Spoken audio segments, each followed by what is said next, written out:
Welcome to MrNussbaum.com, and thank you for joining me on this video in which I explain the materials I have to support your teaching of the Boston Massacre. Much like the Boston Tea Party, the Boston Massacre is one of my favorite causes of the Revolutionary War to teach. There's just so much intrigue and so much more than meets the eye, from the question of whether or not it was really a massacre, to learning about propaganda, to the death of Crispus Attucks, to the fact that the British Redcoats who were accused of murder were defended by John Adams, and for the surprising effect of the Boston Massacre, which was simply a cooling of the tensions, and the British repealing most of the taxes that had vexed the Americans for so long, and the Americans ending their boycott of British goods. So anyway, the first thing you need to do is click on my history section, and then scroll down to where it says Boston Massacre, and I have a whole section just on the Boston Massacre here. So here are some of my offerings. We have our we have our narrative. It's a story of what exactly happened in the Boston Massacre, right here. Interesting, this is one of the more popular articles. It's called The Bloody Massacre, the truth behind Paul Revere's iconic woodcut of the Boston Massacre. And this explains, when you're teaching the Boston Massacre, invariably you'll end up showing the very famous Paul Revere woodcut entitled The Bloody Massacre. And so this article talks all about that woodcut and some of the motivations behind why Paul Revere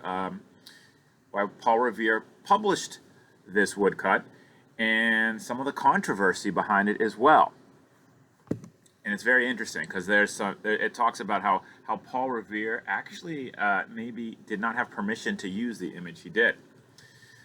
We have an article about why John Adams defended the British soldiers accused in the Boston Massacre. Another really, really interesting article that explains that John Adams believed in due process. He believed the British soldiers had the right to a fair trial, as unpopular as a fair trial would be in Boston. And he also wanted the rest of the world to know that this idea of due process was important to America. He thought if they didn't get a fair trial, America would look like a barbaric nation to the rest of the world. He was very, very concerned about America's reputation here. Okay. Moving on, we have multiple reading comprehension exercises on the Boston Massacre. And these reading comprehension exercises are designed to mirror state-mandated standardized tests. And so as you see right here, you can see these are appropriate for grades 4 through 6. It tells you the passage length, the lexile level. This one is printable. You print it out, pass it out to your students. And we have one here that's online. Students can access the online version and get immediate feedback. There are 10 questions.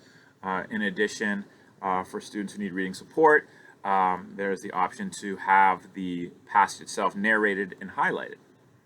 If you subscribe to MrN365.com, you can have this converted into a Google form where you can collect student data in Google Classroom. We have lots of other activities on the Boston Massacre. The Correct Me passage is always very popular. This is a paragraph.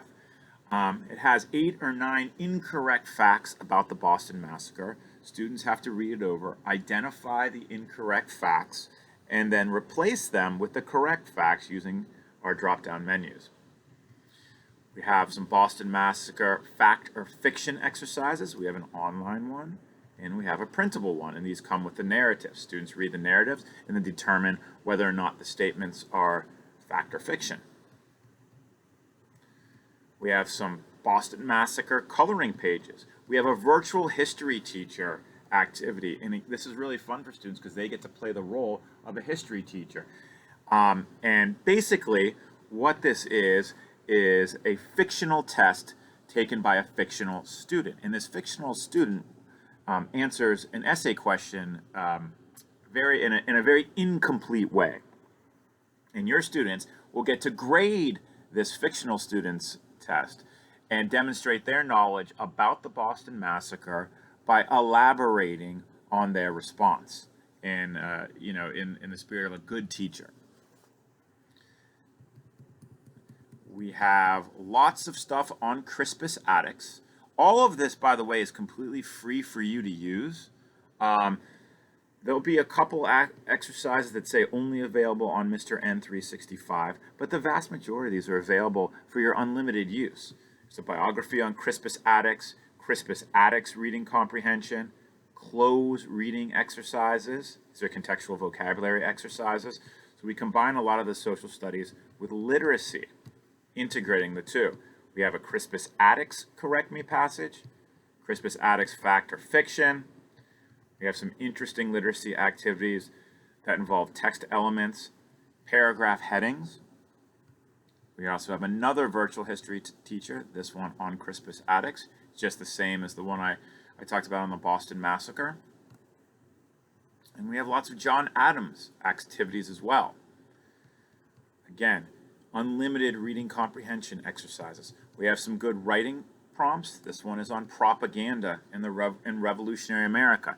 It shows students Paul Revere's hyperbolic engraving and makes students write about how Paul Revere's depiction of the Boston Massacre was different from what really happened.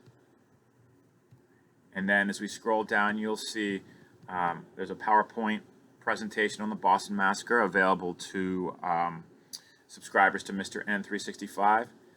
We have a Boston Massacre activities bundle, which is also available to subscribers of Mr. N365, and this includes all of my printable activities related to the Boston Massacre in a single PDF. You can also get it on Teachers Pay Teachers, but if you subscribe to Mr. N365, this and all of my printable bundles are included in your subscription.